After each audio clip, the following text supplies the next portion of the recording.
vente y ahora llorarán. Jonathan no está muerto, Jonathan está de viaje por su trabajo y jamás te abandonará. Porque solo el amor puede más que todo y eso es lo que debe importarte.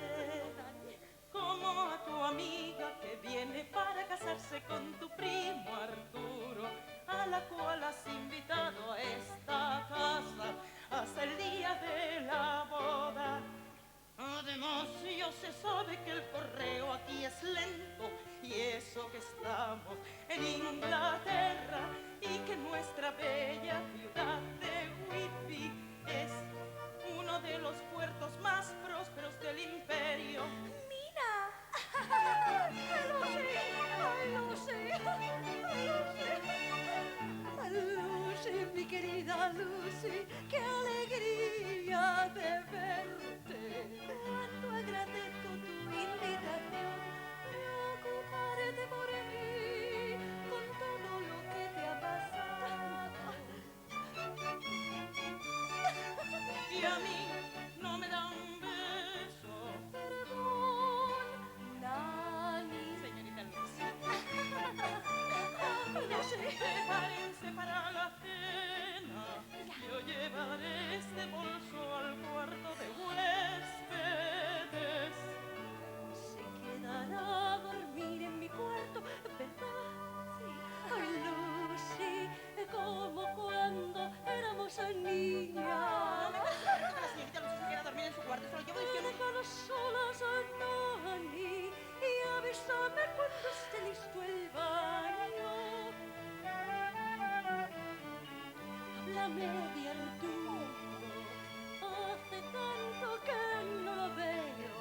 Cuéntame del hombre, de tu compromiso.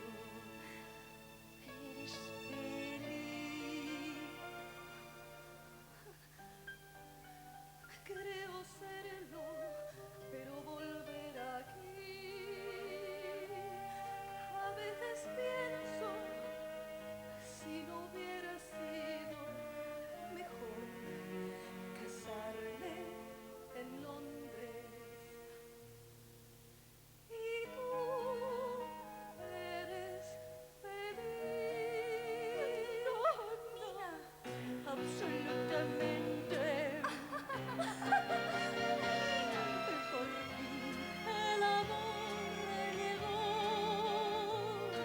a nuestras puertas, golpeó, enamorados eternamente.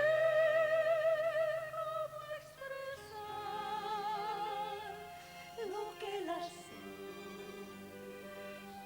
sentimos hoy?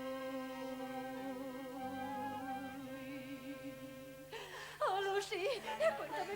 Señorita Mina, su baño está listo. Una niña. Y después le toca a usted, mi querida Lucy. Gracias. Te dejo pensar.